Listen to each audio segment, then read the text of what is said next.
Financial planning. भाई अभी मेरी उम्र ही क्या है? अभी तो मेरी नौकरी शुरू हुई है, अभी तो मज़े करने हैं। क्या ऐसा आप भी सोचते हैं? जैसे हम अपनी लाइफ में हर छोटी-बड़ी चीज़ प्लान करते हैं, वैसे ही पैसों की प्लानिंग करना आज की सबसे बड़ी ज़रूरत है। ये प्लानिंग क्यों करनी चाहिए? कब से शुरू करनी चाहिए? और अगर नहीं की, तो क्या नुकसान हो सकता है? इन सभी सवालों के जवाब आज हम डिटेल में जानने की कोशिश करेंगे।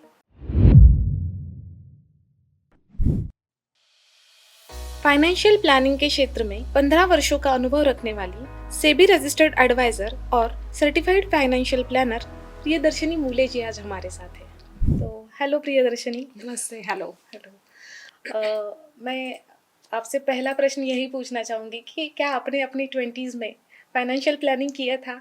और अगर किया था तो उससे आपको क्या फ़ायदा मिला?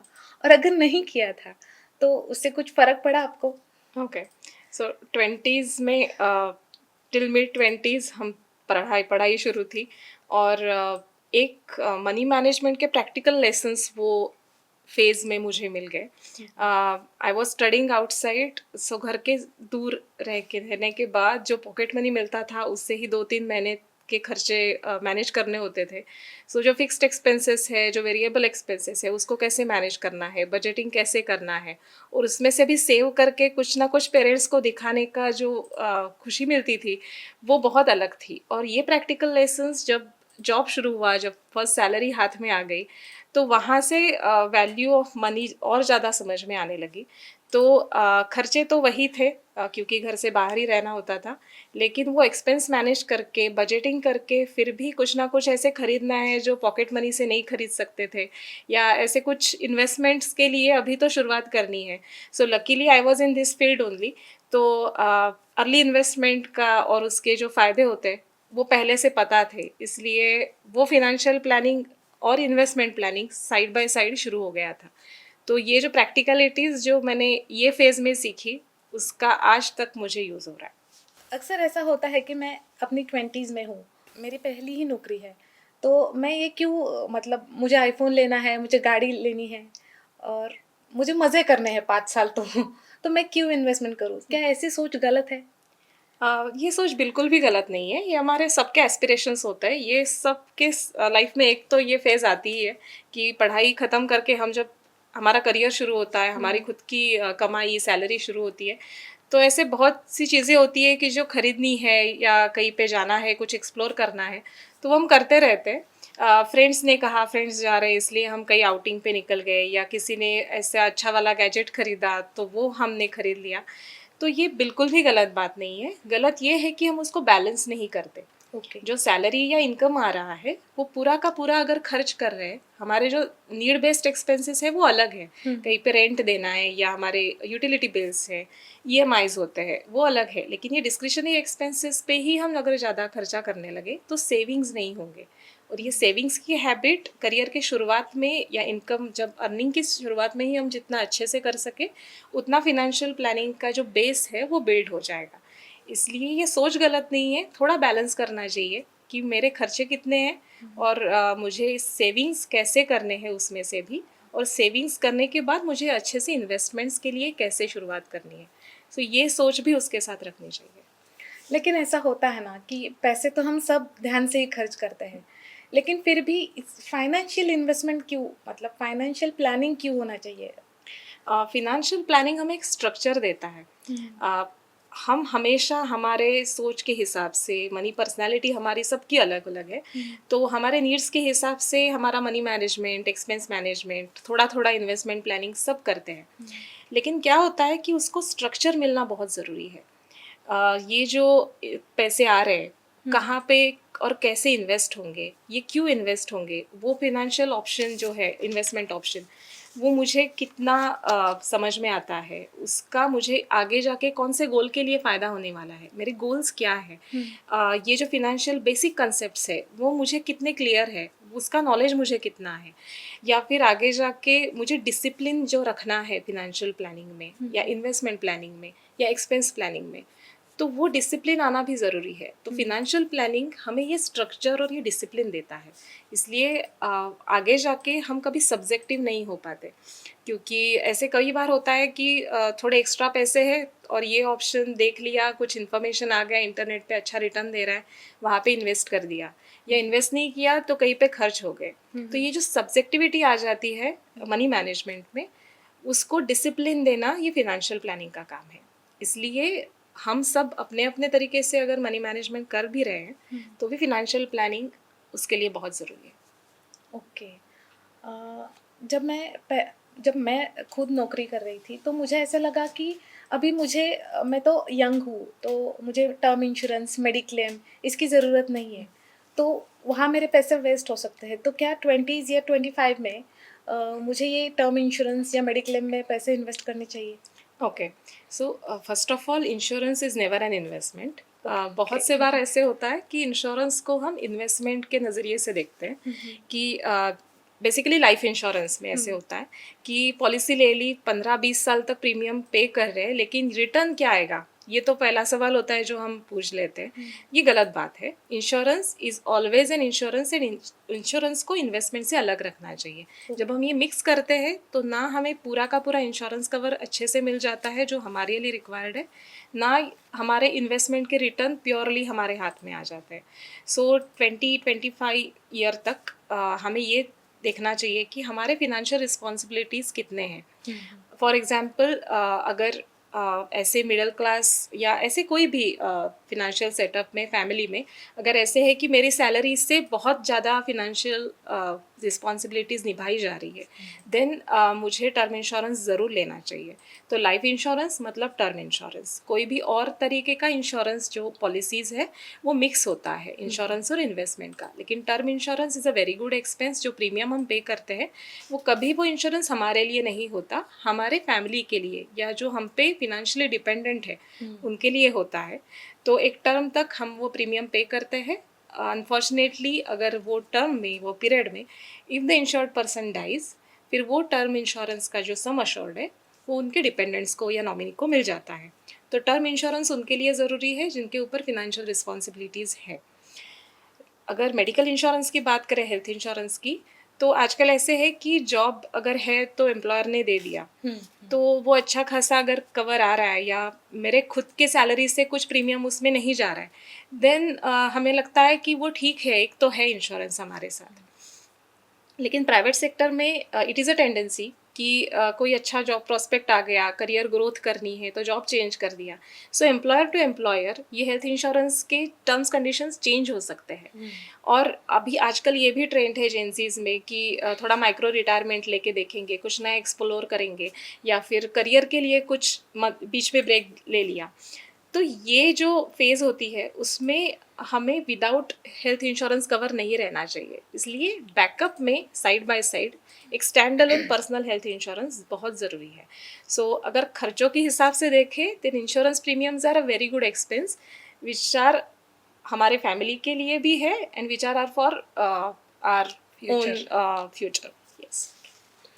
लेकिन बहुत बार ऐसा होता है कि मैं जब पहली बार नौकरी कर रही हूँ, मुझे इन्वेस्टमेंट के बारे में इतना पता नहीं होता, मेरा इतना सीरियसनेस भी नहीं होता उसमें। तो मुझे कहाँ से शुरुआत करनी चाहिए? मतलब अ, अभी मुझे पहली नौकरी मिली है, मेरा 25,000 मेरी सैलरी है। तो मैं कहाँ से शुरुआत करूँ इन्वेस्टमेंट में, या इंश्योरेंस से शुरुआत करूँ? क्या करना चाहिए मुझे पहले?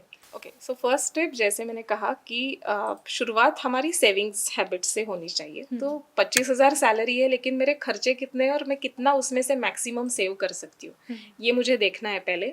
सो सेविंग्स एक बेस बन जाता है, एक हैबिट बन जाती है, हमारे बिहेवियर में वो मॉडिफिकेशन अपने आप आ जाता है।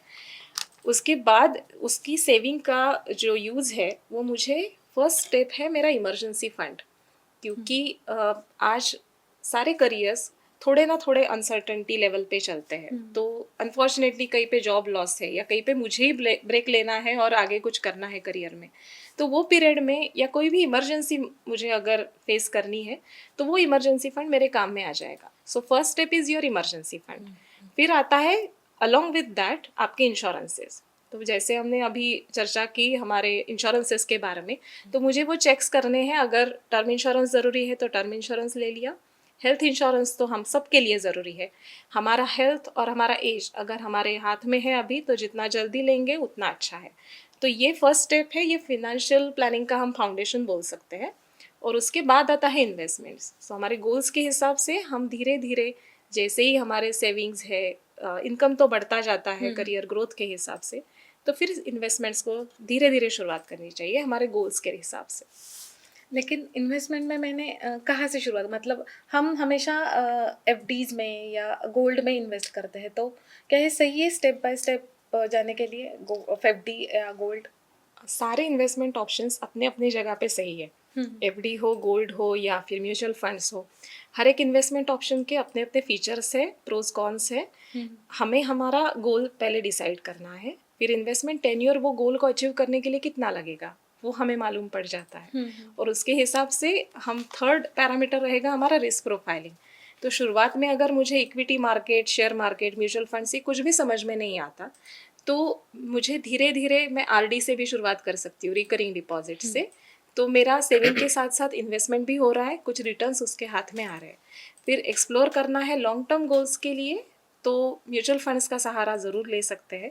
तो म्यूचुअल फंड्स भी काफ़ी वाइड सब्जेक्ट है, तो इतना एकदम से समझ में नहीं आएगा। तो शुरुआत आप इंडेक्स फंड से कर सकते हैं, तो आपको थोड़ा थोड़ा market long with the way वो समझ में आ जाएगा।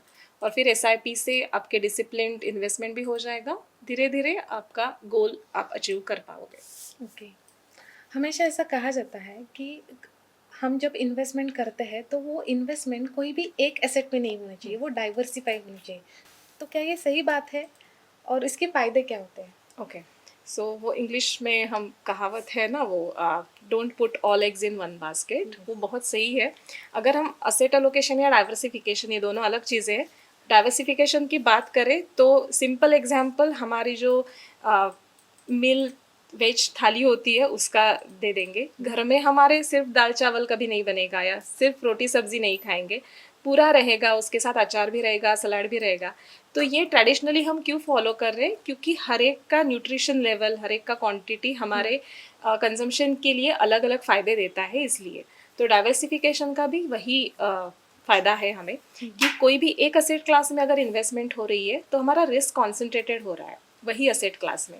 तो मेरे पास अगर सारे बाकी जो इन्वेस्टमेंट ऑप्शंस है उसमें विथ राइट क्वांटिटी, अगर असेट एलोकेशन के हिसाब से मेरा पोर्टफोलियो डाइवर्सिफाइड है, तो मेरा रिस्क स्प्रेड होता है। गोल्स के हिसाब से मुझे रिटर्न्स भी अप डाउन अगर हो गए किसी एक असेट क्लास में, तो भी दूसरे असेट क्लास से उसको एक सपोर्ट मिलता है, हेजिंग होता है। इसलिए डाइवर्सिफिकेशन ज़रूरी है। और असेट एलोकेशन अगर आगे बात करें तो कितने परसेंटेज में वो इन्वेस्टमेंट ऑप्शन मेरे पोर्टफोलियो में होना चाहिए, ये डिसाइड करना मतलब असेट एलोकेशन डिसाइड करना।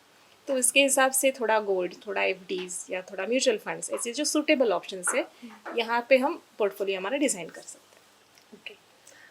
क्या आप ऐसा एग्जाम्पल बता सकती है जिन्होंने 20s में अपनी इन्वेस्टमेंट शुरू की है और कोई जो है जो 30s में अपनी इन्वेस्टमेंट शुरू की है, तो दोनों के क्वालिटी ऑफ लाइफ में क्या फ़र्क पड़ा है? ओके, सो ऐसे काफ़ी सारे एग्जाम्पल्स है।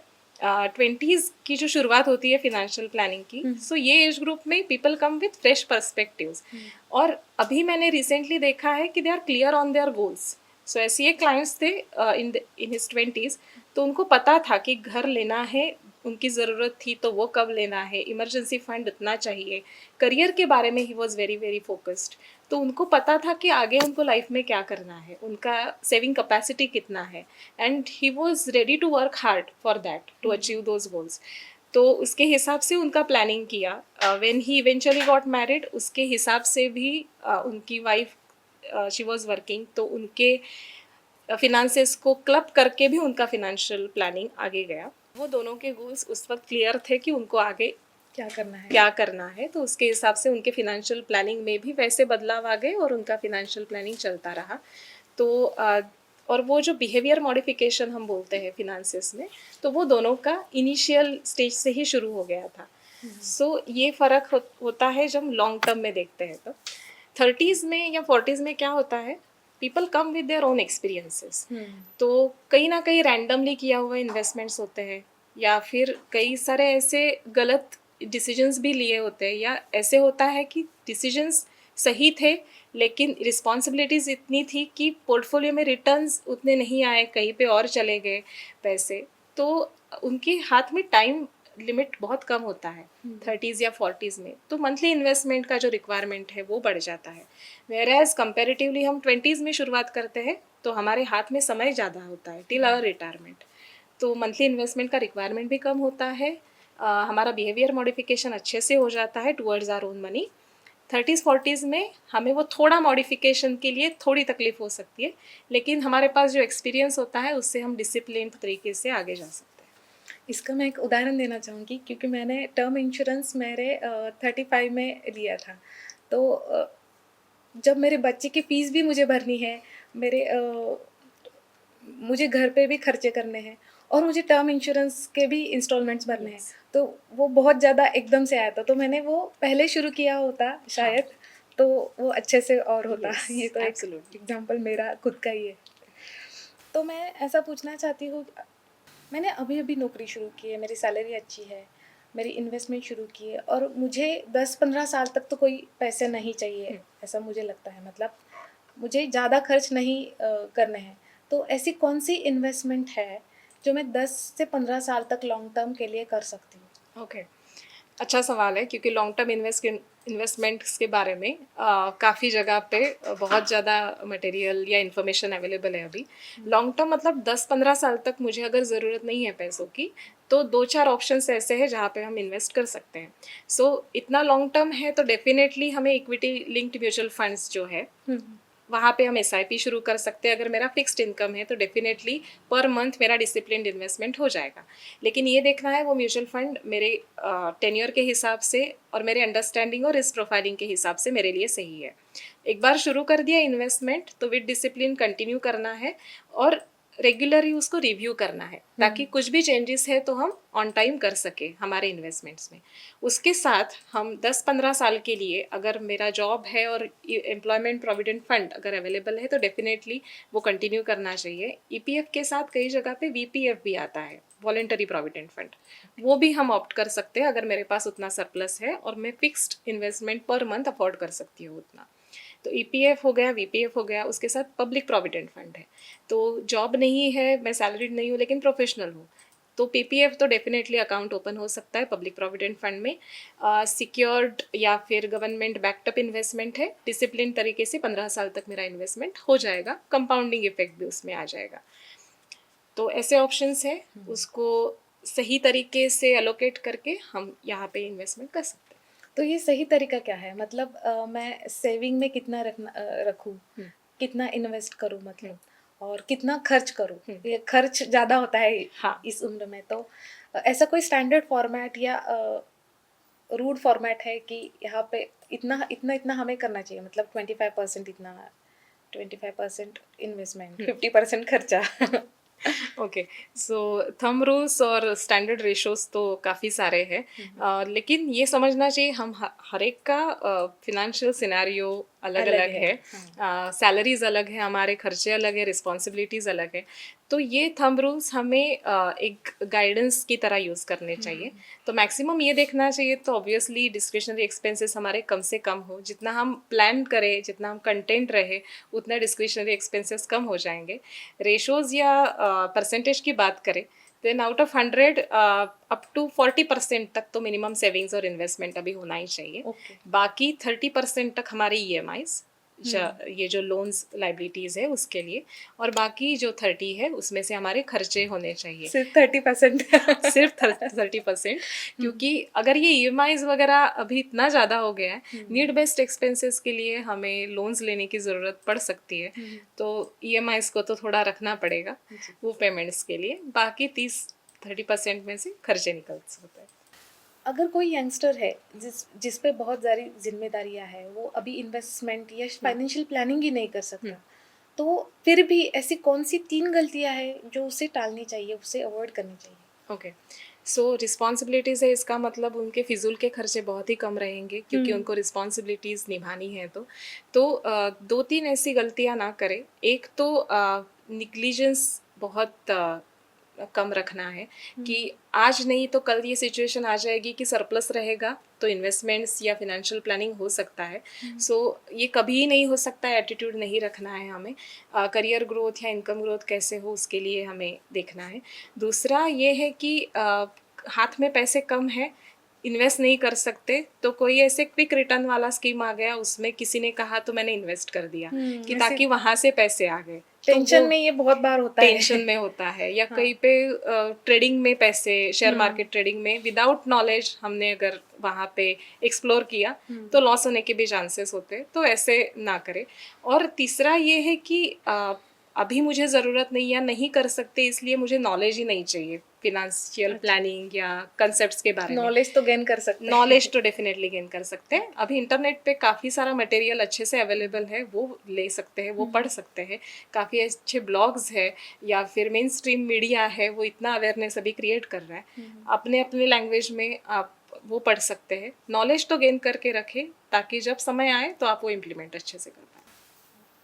मुझे ये पूछना है कि अगर मुझे स्टार्ट करना है इन्वेस्टमेंट के लिए और मुझे उसकी पढ़ाई भी करनी है, मतलब उसके बारे में और जानना है, तो ऐसे कौन से अच्छे वेबसाइट्स या कौन से अच्छे स्टडी मटेरियल मुझे अवेलेबल कहाँ से वो अवेलेबल हो सकता है? ओके।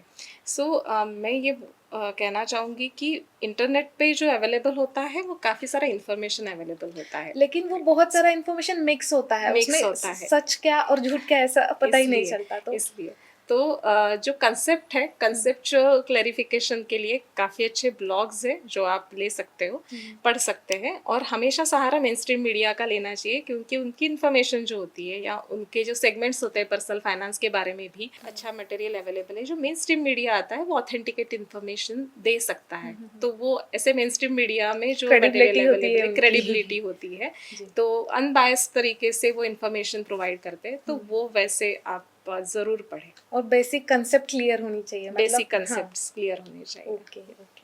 मेरे बहुत सारे ऐसे दोस्त हैं जो नौकरी के लिए बाहर है, मतलब बेंगलोर या मुंबई में।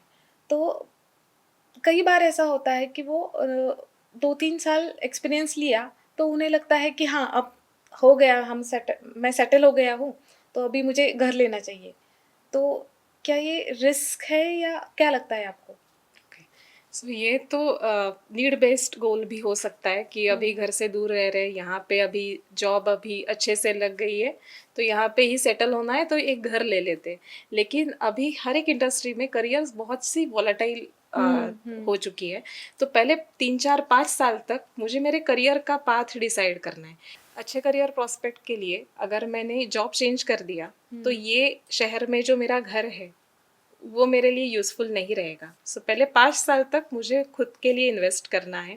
मेरा करियर ग्रोथ कैसे जा रहा है, मुझे उसमें क्या क्या चेंजेस करने, क्या क्या और सीखना है, जॉब स्टेबिलिटी कितनी आ सकती है। अगर 4-5 साल बाद मुझे ब्रेक लेके कुछ और नया एक्सप्लोर करना है, कुछ सीखना है, तो ये सारी चीज़ें खुद के लिए मैंने डिसाइड करना बहुत ज़रूरी है। और दूसरी बात ये है कि घर लेना बहुत बड़ी इन्वेस्टमेंट या कॉस्ट होती है। 70-80 लाख अगर नॉर्मल रेंज में बात करें, बड़े शहर में घर अगर खरीदना है तो उसके साथ हाउसिंग लोन भी आता है। उसके ईएमआईज काफ़ी बड़े होते हैं। अगर जॉब स्टेबिलिटी या करियर का स्टेबिलिटी के लिए ही अगर मेरे पास क्वेश्चन मार्क्स है तो ये ईएमआई का बर्डन मुझे पहले इनिशियल में स्टेज में नहीं लेना चाहिए। ये ज़रूर कर सकते हैं कि आगे जाके घर लेना है तो डाउन पेमेंट के लिए इन्वेस्टमेंट शुरू कर दिया तो 4-5 साल तक एक साइजेबल अमाउंट हमारा इन्वेस्टमेंट से क्रिएट हो सकता है। लेकिन एकदम से जंप करके घर लेना आगे जाके लॉन्ग टर्म के लिए मेरे पास लाइबिलिटी में अट्रैक्ट कर रही हूँ। तो इससे हमें यही पता चलता है कि फाइनेंशियल प्लानिंग कितनी ज़रूरी है। तो आप ऐसे कुछ बता सकते हैं कि जिन्होंने फाइनेंशियल प्लानिंग की है तो उनका आउटकम बहुत अच्छा आ गया है, मतलब क्या बदलाव आ सकता है, पॉजिटिव चेंजेस क्या हो सकते हैं मैंने फाइनेंशियल प्लानिंग किया तो? ज़िंदगी में। ओके, सो अभी हमने 20s 30s की बात की जहाँ पे फिनेंशियल प्लानिंग शुरू करने से क्या क्या चेंजेस आ सकते हैं। सो क्वांटिटेटिव चेंजेस काफ़ी सारे हमें देखने को मिल सकते हैं अगर हमने वो डिसिप्लिन तरीके से फॉलो किया तो हमारे गोल्स जो सेट किए थे वो बेस्ट पॉसिबली अचीव होते होते हम देख सकते हैं, या इन्वेस्टमेंट सही जगह पे हमारे इन्वेस्ट हो रहे पैसे वो भी हम देख सकते हैं, उस पर रिटर्न्स जनरेट होते भी देख सकते हैं। ये हो गए क्वांटिटेटिव साइड। क्वालिटेटिव एस्पेक्ट्स की बात करूँ तो ये बहुत सारे पॉजिटिव आउटकम्स हैं। एक तो मुझे क्लैरिटी आ जाती है कि मेरे पैसे जितने आ रहे हैं वो कहाँ पे जा रहे हैं, कितने खर्च हो रहे हैं, कहाँ पे इन्वेस्टमेंट्स हो रहे हैं, वो क्यों हो रहे हैं, वो ऑप्शंस के बारे में मुझे क्लैरिटी है कि मैं क्यों इन्वेस्ट कर रही हूँ। ये क्लैरिटी फिनेंशियल प्लानिंग देता है। दूसरा आता है फोकस, आगे जाके मुझे क्या करना है ये पैसों के साथ, वो फोकस एक बार आ गया तो हम वो फॉलो हमेशा करते रहते हैं। थर्ड आउटकम क्वालिटेटिव तरीके से बोले तो वो डिसिप्लिन आ जाता है कि पैसे है तो ऐसे ही खर्च हो गए, ऐसे सिचुएशन कभी नहीं आता। आपको पता है इतना इनकम है, इतने इन्वेस्टमेंट से इतने आपके खर्चे हैं, तो वो एक ट्रैक सेट हो जाता है। और चौथा आउटकम है वो है अवेयरनेस, कि not only about my own money लेकिन पर्सनल फाइनेंस के बारे में जनरल अवेयरनेस जो हमें सबको होना चाहिए वो फिनेंशियल प्लानिंग दे देता है। तो कंसेप्ट क्लैरिटी बहुत ज़रूरी है, तो आगे जाके कोई मिस सेलिंग हमारे साथ नहीं हो सकता। सो ये सारे आउटकम्स फिनेंशियल प्लानिंग के हैं। So thank you so much Priyadarshini, आपने फाइनेंशियल प्लानिंग सिर्फ करना चाहिए ये नहीं बताया, तो वो क्यों करना चाहिए, उससे क्या फ़ायदे हो सकते हैं, ये सब और ये हमें 20s में क्यों शुरू करना चाहिए ये भी आपने बताया। इस एपिसोड से हमें ये पता चला कि फाइनेंशियल प्लानिंग कितना ज़रूरी है। आगे भी हम बहुत सारे ऐसे एपिसोड्स करेंगे जिससे आपके फाइनेंस के बारे में, आपके इन्वेस्टमेंट के बारे में हम आगे भी ऐसे ही जानकारी लेंगे। So thank you Priyadarshini for coming. Thank you. You.